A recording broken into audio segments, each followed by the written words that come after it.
Hello everyone, welcome to the second lecture of chapter 2 which is vector addition. इस chapter में हम detail में addition of vectors करेंगे। Last lecture में हमने फंडामेंटल्स स्टडी किए थे जिसमें स्केलर क्या है, वेक्टर क्या है और टाइप्स ऑफ वेक्टर्स और वेक्टर ऑपरेशंस को हमने स्टडी किया था। लेक्चर में हम लॉज ऑफ वेक्टर एडिशन करेंगे, इसके अलावा मेथड्स करेंगे, ग्राफिकल मेथड, एनालिटिकल मेथड और रेक्टेंगुलर कंपोनेंट मेथड जो कि एक स्पेशल काइंड है एनालिटिकल मेथड का ही। इसके अलावा प्रॉपर्टीज भी हम करेंगे वेक्टर एडिशन की, जिनमें कम्यूटेटिव लॉ और एसोसिएटिव लॉ स्टडी किया जाएगा। पिछले लेक्चर में हमने वेक्टर एडिशन का head to tail rule study किया था, जो कि ग्राफिकल मेथड है कि हम दो या दो से ज्यादा वेक्टर्स को ऐड करके उनका कंबाइंड वेक्टर, जिसको रिजल्टेंट वेक्टर कहते हैं, वो कैसे ड्रॉ करते हैं। तो मैं दोबारा से आपको बता देता हूं कि सबसे पहले हम सेकंड वेक्टर की टेल को फर्स्ट वेक्टर के हेड से ज्वाइन करते हैं और ज्वाइन करने के बाद फिर जब रिजल्टेंट ड्रॉ किया जाता है तो एक वेक्टर फर्स्ट वेक्टर की टेल से और उसको सेकंड वेक्टर के हेड से ज्वाइन कर दिया जाता है रिजल्टेंट वेक्टर बनाने के लिए। तो वेक्टर्स में हम यहां पर इसको ऐड कर सकते हैं। अगर ये वेक्टर ए और बी आप देख रहे हैं स्क्रीन पर ऐड हो रहे हैं तो उसका resultant vector starting from the tail of first vector and ending to the head of second vector direction बनाएगा। चलिए अब हम ट्राइंगल लॉ करते हैं वेक्टर एडिशन का, जिसमें हमें बताया जाता है कि अगर दो वेक्टर्स ऐड हो रहे हैं और वो ट्राइंगल की दो साइड बना रहे हैं तो तीसरी साइड उसका रिजल्टेंट वेक्टर हो सकता है। जिस तरह से अगर ये वेक्टर ए है, इसके आगे हम वेक्टर बी ऐड करा दें according to head to tail rule, तो इसका रिजल्टेंट टेल टू टेल और हेड टू हेड ज्वाइन कर दिया जाएगा और ये बराबर होगा दोनों के एडिशन के। नेक्स्ट है parallelogram law of vector addition. इस पैरेललोग्राम लॉ में हम पैरेललोग्राम को पहले स्टडी करते हैं। तो पैरेललोग्राम क्या है? पैरेललोग्राम एक ऐसा क्वाड्रिलेटरल है जस्ट लाइक स्क्वायर और रेक्टेंगल, जिसमें चार साइड्स होती हैं, अपोजिट साइड्स बराबर होती हैं, अपोजिट साइड्स पैरेलल होती हैं, लेकिन एडजेसेंट साइड्स कोई एक एंगल बना रही होती हैं, 90 डिग्री नहीं होता वो। तो पैरेललोग्राम लॉ में हम कहते हैं कि दो वेक्टर्स अगर दो एडजेसेंट साइड्स को शो करे तो हमेशा उसका डायगोनल रिजल्टेंट ऑफ वेक्टर्स होगा। जैसे कि एक वेक्टर हम नीचे वाला ले लेते हैं P और ऊपर वाले वेक्टर को Q ले लेते हैं, इसको हम प्लेस कर रहे हैं एडजेसेंट साइड्स पर पैरेललोग्राम की। तो ये पैरेललोग्राम बनाने के लिए हमें अपोजिट साइड्स भी बनानी पड़ेंगी। अब हमें ये तो पता है कि अपोजिट साइड्स बराबर होती हैं, तो ये फ्री वेक्टर के कॉन्सेप्ट के थ्रू हम कह सकते हैं कि जो वेक्टर P और वेक्टर Q है, फॉर सपोज कोई भी नाम हो सकता है, तो वो उसके सामने वाला भी वेक्टर P और वेक्टर Q होगा। तो diagonal resultant of both vectors होगा according to parallelogram law, and that resultant is equal to addition of both vectors, जो कि P और Q है। वेक्टर एडिशन के मेथड को स्टार्ट करने से पहले हम यहां पर कुछ फंडामेंटल्स कवर करेंगे, जिनमें रेजोल्यूशन ऑफ अ वेक्टर और कंपोजिशन ऑफ अ वेक्टर शामिल है। Resolution of a vector resolve करने को, स्प्लिट करने को कहते हैं किसी भी वेक्टर को उसके कंपोनेंट्स में, उसके रेक्टेंगुलर कंपोनेंट्स में, जो कि एक्स एक्सिस, वाई एक्सिस और जेड एक्सिस में किए जाते हैं। एक्स एक्सिस, वाई एक्सिस और जेड एक्सिस को रेक्टेंगुलर कोऑर्डिनेट सिस्टम भी कहा जाता है और इनके कंपोनेंट्स को एक्स कंपोनेंट, वाई कंपोनेंट और जेड कंपोनेंट कहते हैं। पिछली क्लास में हमने एक फॉर्मूला स्टडी किया था ये पोजीशन वेक्टर से हमने ड्राइव किया था कि अगर किसी भी वेक्टर को हम स्प्लिट करना चाहें तो ax, ay और az उसके कंपोनेंट्स में स्प्लिट कर सकते हैं। पोजीशन वेक्टर में तो हम यहाँ पर xi plus yj plus zk इस्तेमाल करते हैं क्योंकि ये पोजीशन बताता है। पोजीशन जो है वो डिस्प्लेसमेंट के लिए इस्तेमाल किया जाता है, जबकि अगर कोई और वेक्टर हो तो हम उसको कार्टेशियन वेक्टर कहते हैं, या सिंपली जस्ट वेक्टर भी कहा जाए तो गलत नहीं। अगर हम इस वेक्टर को विजुलाइज करना चाहें तो इसके हम डायरेक्शन बना सकते हैं एक्स एक्सिस की तरफ, जो कि आई कैप से रिप्रेजेंट किया जाता है, वाई एक्सिस की तरफ जे कैप से रिप्रेजेंट किया जाता है, जेड एक्सिस की तरफ के कैप से रिप्रेजेंट किया जाता है। और हम एक क्यूब से इसको विजुलाइज कर सकते हैं। अगर हम इसके एक्स कंपोनेंट को, वाई कंपोनेंट को और जेड कंपोनेंट को बना लें तो एक्स एक्सिस की तरफ जो लेंथ होगी वो ax से रिप्रेजेंट की जा सकती है, वाई एक्सिस की तरफ जो लेंथ होगी उसको ay से, और z एक्सिस की तरफ जो लेंथ होगी उसको az से रिप्रेजेंट किया जा सकता है। और जो डायगोनल होगा स्टार्टिंग फ्रॉम द ओरिजिन, तो वो हमारे पास उसका रिजल्टेंट शो करेगा, जो कि एक वेक्टर होगा, वही वेक्टर जो रिजॉल्व किया गया है, जो स्प्लिट किया गया है। ये हमने रेजोल्यूशन ऑफ अ वेक्टर कर लिया 3 डायमेंशनल स्पेस में। 3 डायमेंशनल स्पेस में सिर्फ फॉर्मूला हम यूज करते हैं कार्टेशियन वेक्टर का, which is a is equal to axi plus ayj plus azk, जो कि पोजीशन वेक्टर के फॉर्मूले से ड्राइव किया गया है। यहां ज्यादा इस्तेमाल किया जाएगा 2D स्पेस में फॉर्मूला, और 2D स्पेस में हमें x कंपोनेंट और y कंपोनेंट सिर्फ स्टडी करने होते हैं, तो z कंपोनेंट की जरूरत ही नहीं। तो अगर ये वेक्टर हम रिजॉल्व करें x एक्सिस और y एक्सिस के अलोंग, तो इसके कंपोनेंट्स ax बन जाएंगे, ay बन जाएंगे, इसके रेक्टेंगुलर कंपोनेंट्स 90 डिग्री बनाएंगे, और ये आपको दिख सकता है कि राइट एंगल ट्राइंगल बन रहा है। तो राइट एंगल ट्राइंगल को सॉल्व करने के लिए हम यहाँ पर ट्रिग्नोमेट्री यूज कर सकते हैं, और ट्रिग्नोमेट्री में आपने सबसे पहले राइट एंगल ट्राइंगल को सॉल्व करने के लिए साइड्स उसकी पढ़ी थी, जिन साइड्स को हम हाइपोटेनस, परपेंडिकुलर और बेस कहते हैं। सबसे पहले हाइपोटेनस साइड आती है जो 90 डिग्री के सामने वाली होती है। It is the largest side of the right angle triangle, क्योंकि लार्जेस्ट एंगल होता है 90 डिग्री। एंगल के सामने वाली साइड को हम परपेंडिकुलर कहते हैं, और दोनों साइड्स को ज्वाइन करने वाली साइड को हम बेस कहते हैं। ये साइड अमूमन रेफरेंस लाइन होती है, इससे एंगल स्टार्ट होता है। तो हमारे पास फॉर्मूले यहां पर साइन थीटा, कॉस थीटा और टेन थीटा इस्तेमाल किए जाते हैं। साइन थीटा होता है perpendicular upon hypotenuse, cos theta होता है बेस अपॉन हाइपोटेनस, और टेन थीटा होता है परपेंडिकुलर अपॉन बेस। तो हम रेजोल्यूशन ऑफ अ वेक्टर के लिए कॉस थीटा और साइन थीटा का फॉर्मूला यूज करते हैं। टेन थीटा हम कंपोजिशन के लिए इस्तेमाल करेंगे। तो हम यहां पर अब रेजोल्यूशन कर सकते हैं इन फॉर्मूलों को इस्तेमाल करते हुए रेक्टेंगुलर कंपोनेंट्स निकालने के लिए। और रेक्टेंगुलर कंपोनेंट्स यहां पर वो कंपोनेंट्स होते हैं जो परपेंडिकुलर होते हैं, 90 डिग्री बनाते हैं। ये रेक्टेंगुलर कंपोनेंट्स ax और ay हैं, वेक्टर a के। यहां पर हम अभी मैग्नीट्यूड निकालेंगे।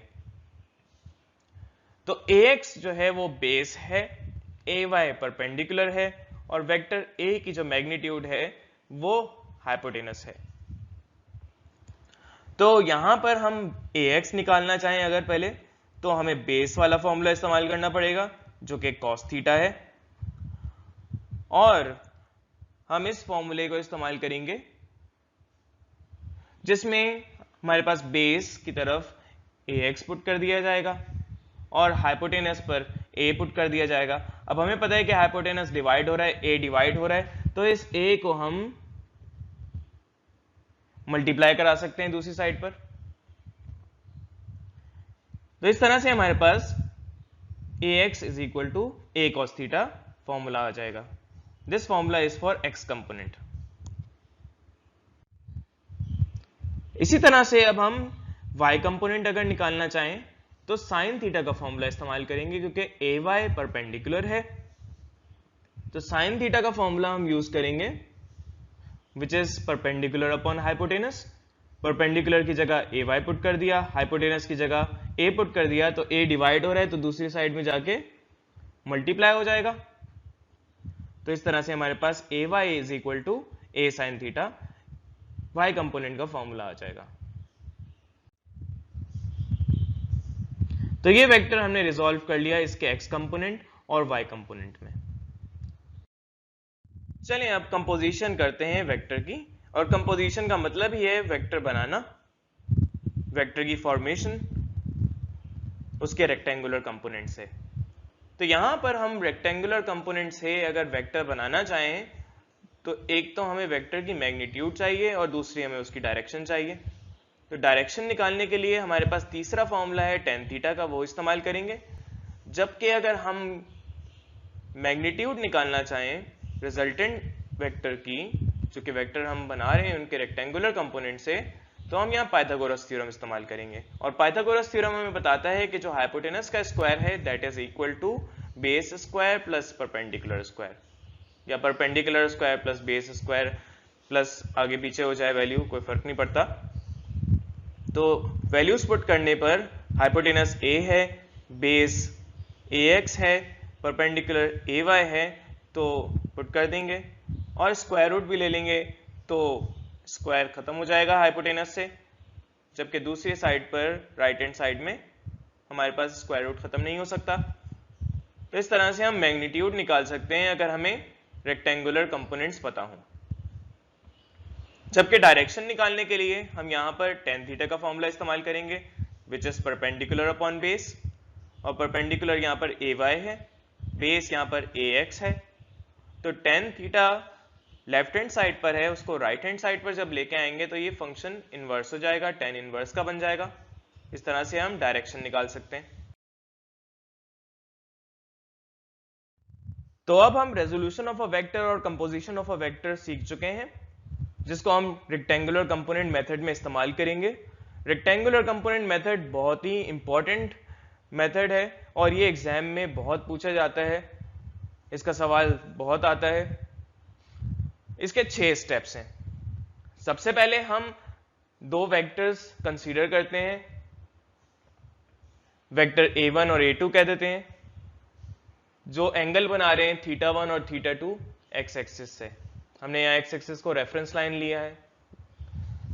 तो वेक्टर के एडिशन के लिए ग्राफिकली अगर हम देखना चाहें तो हेड टू टेल रूल ही इस्तेमाल करते हैं, और हेड टू टेल रूल हमें बताता है कि सेकंड वेक्टर की टेल को फर्स्ट वेक्टर के हेड से ज्वाइन कर दें। लेकिन सेकंड वेक्टर को अगर हम ड्रॉ करना चाहें तो एंगल बनाने के लिए हमें उस रेफरेंस लाइन को ड्रॉ करना पड़ेगा जो कि पैरेलल होगी एक्स एक्सिस के। अब इसको ग्राफिकली हम ज्वाइन तो कर सकते हैं, लेकिन हम एनालिटिकल मेथड इस्तेमाल करेंगे। हम इसको फॉर्मूला के थ्रू सॉल्व करना चाहेंगे। तो फॉर्मूले के थ्रू सॉल्व करने के लिए हमें यहां पर उसके एक्स कंपोनेंट निकालने होंगे। a1 का भी एक्स कंपोनेंट निकालेंगे, a2 का भी एक्स कंपोनेंट निकालेंगे, और हमें पता है कि एक्स कंपोनेंट निकालने का फॉर्मूला है a cos थीटा। अब a1 का निकालेंगे तो a1 cos θ1 हो जाएगा क्योंकि इसका एंगल θ1 बन रहा है, और a2 का अगर निकालेंगे तो इसका a2 cos θ2 बन जाएगा। ग्राफिकली अगर आप देखना चाहें तो इसको परपेंडिकुलर लाइन से हमें देखना पड़ेगा, और परपेंडिकुलर लाइन हम जब इसको प्रोजेक्ट करेंगे नीचे की तरफ तो a1 की a1x बनाएगा कंपोनेंट और a2 का a2x कंपोनेंट बनेगा। तो a1x का formula according to resolution of a vector a1 cos θ1 है, a2x का फॉर्मूला a2 cos θ2 है। यहां पर याद रहे कि θ1 और θ2 a1 और a2 के हैं रिस्पेक्टिवली। स्टेप नंबर 2 में हम a1 और a2 वेक्टर्स के y कंपोनेंट्स निकालेंगे। जिस तरह से हमने x कंपोनेंट निकालने के लिए x एक्सिस में प्रोजेक्शंस ली थी, इसी तरह से परपेंडिकुलर लाइंस हम ले जाएंगे y एक्सिस की तरफ और y कंपोनेंट्स निकाल लेंगे। जहां पर एंड हो रहा होगा a1 वो a1y हो जाएगा, जहां पर स्टार्ट हो रहा होगा और एंड हो रहा होगा A2, वो A2y हो जाएगा। और A1y और A2y का फॉर्मूला बिल्कुल उसी तरह से निकलेगा जैसे हमने स्टेप नंबर 1 में किया। तो यहां रेजोल्यूशन ऑफ अ वेक्टर के मुताबिक ay होता है a sin theta, so a1y हो जाएगा a1 sin theta 1 and a2y हो जाएगा a2 sin थीटा 2। आप सोच रहे होंगे हमने तो यहाँ वेक्टर एडिशन में रिजल्टेंट निकालना होता है तो a1 और a2 को ऐड करके रिजल्टेंट निकाल लेते थे, लेकिन ये ग्राफिकली किया जाता है। अगर आप सुइटेबल स्केल से रिजल्टेंट ड्रॉ कर लें हेड टू टेल रूल के मुताबिक तो आपके पास मैग्नीट्यूड और डायरेक्शन सही आएगी। लेकिन यहां तो हमने एनालिटिकल करना है, फॉर्मूला निकालना है। तो फॉर्मूला निकालने के लिए हमें वो मेथड अप्लाई नहीं करना, यहां तो हमें इसको रिजॉल्व ही करना होगा। और रिजॉल्व करने के लिए हमें यहाँ एक्स कंपोनेंट और वाई कंपोनेंट निकालने होते हैं।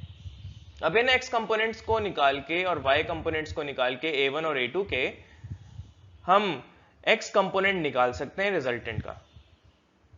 कैसे निकालेंगे? हमारे पास a1x और a2x अगर ऐड कर दिए जाएं तो रिजल्टेंट वेक्टर का एक्स कंपोनेंट आ सकता है। तो स्टेप नंबर 3 में हम ऐड करेंगे to find the X component of resultant vector.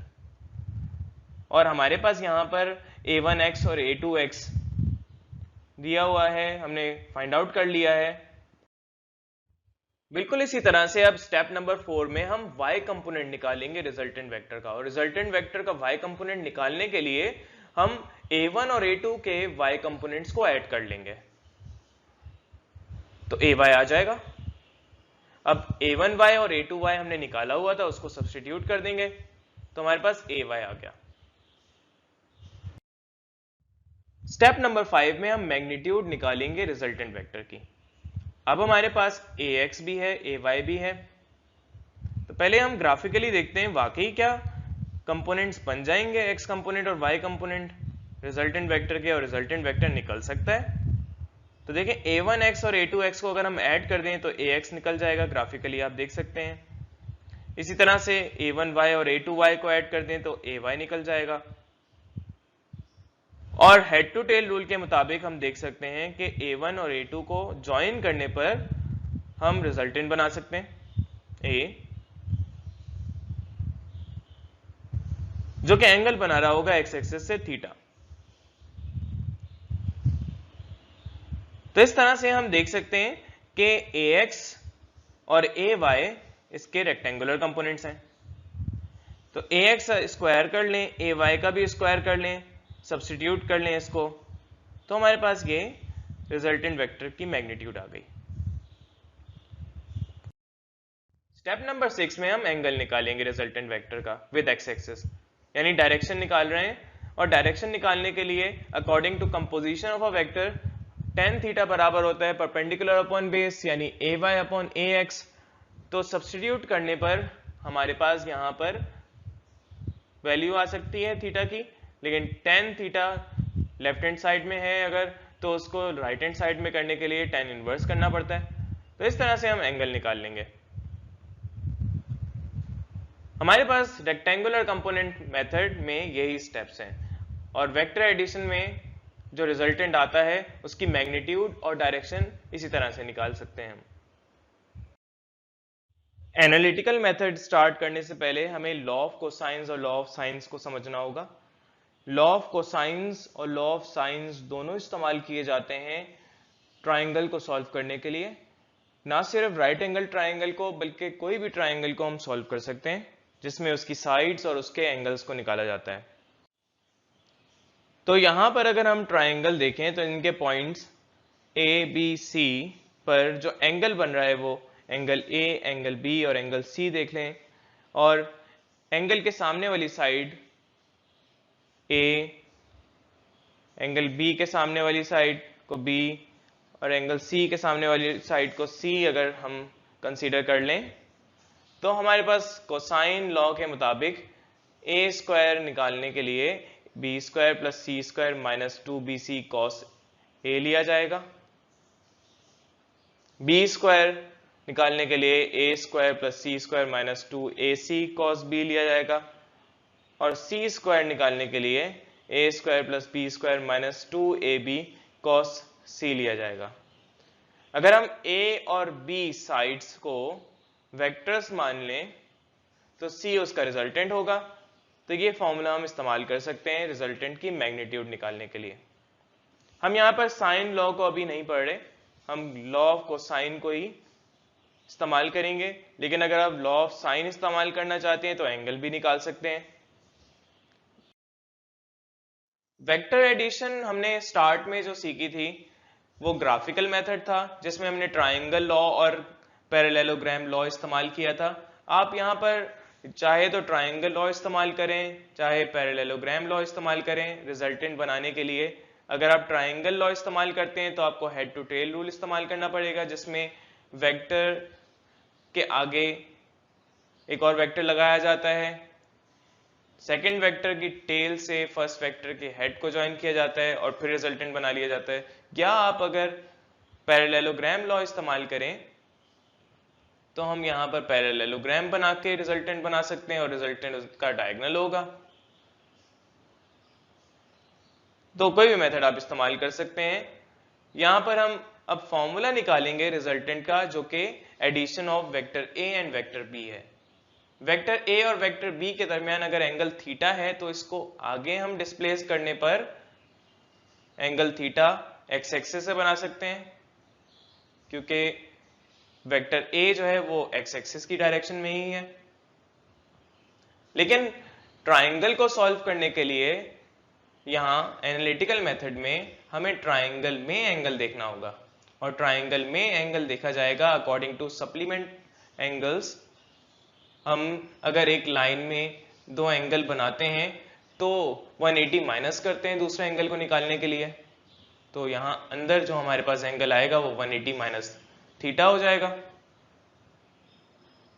चलें अब यहां पर हम एनालिटिकल मेथड के थ्रू वेक्टर एडिशन करते हैं, यानी रिजल्टेंट निकालते हैं, रिजल्टेंट की मैग्नीट्यूड निकालते हैं। और रिजल्टेंट की मैग्नीट्यूड यहां पर थर्ड साइड है ऑफ अ ट्राइंगल। पहली साइड अगर ए ले लेते हैं, दूसरी साइड बी ले लेते हैं, तो थर्ड साइड रिजल्टेंट की होगी। आपको पता है कि रिजल्टेंट के सामने वाले एंगल को हमने कंसीडर किया था सी, और सी स्क्वायर बराबर था a square plus b square minus 2ab cos theta के। तो according to law of cosine हम यहां पर कह सकते हैं कि r square is equal to a square plus b square minus 2ab cos c की जगह हमने यहां पर 180 माइनस थीटा रख दिया। तो cos 180 माइनस थीटा क्या होता है? माइनस cos थीटा होता है। ये फंडामेंटल लॉ है ट्रिग्नोमेट्रिक रेशो का। तो हम यहां पर जो रिजल्टेंट निकाल लें वो दरअसल मैग्नीट्यूड है a प्लस बी वेक्टर के एडिशन के रिजल्टेंट का। तो सब्स्टिट्यूट करेंगे cos 180 माइनस थीटा में माइनस cos थीटा, तो माइनस माइनस प्लस हो जाते हैं। तो हमारे पास ये एक फॉर्मूला आ गया a प्लस बी के मैग्नीट्यूड का। अब यहां पर हमने स्क्वायर रूट लिया है, इसलिए स्क्वायर रूट आया है। क्यों स्क्वायर रूट लिया है? क्योंकि हमारे पास जो साइड थी राइट हैंड साइड में और लेफ्ट हैंड साइड में वो स्क्वायर में थी। अगर हम a माइनस बी का फॉर्मूला निकालना चाहें तो a माइनस बी का फॉर्मूला होता है a square plus b square minus 2ab cos theta and taking the square root. Properties of vector addition के दो लॉज हैं, कम्यूटेटिव लॉ और एसोसिएटिव लॉ। कम्यूटेटिव लॉ बताता है when two vectors are added their order is independent, और इसी तरह से एसोसिएटिव लॉ हमें बताता है कि when three vectors are added their order is independent, यानी ये डिपेंड नहीं करते ऑर्डर पर। अगर वेक्टर a और b ऐड करके रिजल्टेंट निकालें तो रिजल्टेंट b के बाद a ऐड करने पर भी वही आएगा। चलें यहां पर हम रिजल्टेंट देखते हैं। तो पैरेललोग्राम लॉ इस्तेमाल कर लें, डायगोनल इसका रिजल्टेंट होता है, या आप हेड टू टेल रूल भी इस्तेमाल कर सकते हैं। तो हमारे पास हेड टू टेल रूल इस्तेमाल करने पर ए के आगे बी लगा दें तो रिजल्टेंट ए प्लस बी आ जाएगा, या बी के आगे ए लगा दें तो भी हमारे पास रिजल्टेंट वही आएगा। तो ये कम्यूटेटिव लॉ प्रूफ करता है। दूसरा लॉ करेंगे associative law, in which 3 vectors are added irrespective of their order। तो अगर ए, बी और सी वेक्टर्स में एडिशन करवाया जाए तो रिजल्टेंट अगर बनता है आर, तो यहां पर देखते हैं हम क्या ये ऑर्डर पर डिपेंड करता है। तो सबसे पहले हम वेक्टर्स अगर ऐड कर लेते हैं ए, बी और सी, तो पहले ए और बी का रिजल्टेंट निकाल के देखते हैं which is A plus B, और फिर हम उसमें सी ऐड करवा रहे हैं अगर, तो a प्लस बी में c ऐड करने पर जो रिजल्टेंट आएगा वो a प्लस बी प्लस सी हो जाएगा। हमने ब्रैकेट में a प्लस बी इसलिए लिखा है क्योंकि a प्लस बी एक वेक्टर है विच is the resultant of a and b। इसी तरह से अगर हम अब a प्लस बी को ऐड पहले नहीं करवाते बल्कि b और c को ऐड करवा के उसका रिजल्टेंट निकाल लेते हैं, b और c का रिजल्टेंट, तो फाइनल रिजल्टेंट निकालने पर which is the resultant of a, b and c, हमें ए ऐड करवाना होगा। तो ए ऐड करवा दें बी प्लस सी में तो हमारे पास रिजल्टेंट वही आएगा। So that's all for today. Thank you for listening. If you have any questions or doubts, you may ask in comments and they surely be answered. अपना बहुत ख्याल रखें और इस लॉकडाउन में कोशिश करें कि अपना मैक्सिमम टाइम यूटिलाइज कर सकें। अगर आपको समझ ना आ रहा हो तो इसको दोबारा से रिपीट करके देखें और पोमोडोरो टेक्निक को याद रखें। अल्लाह हाफिज।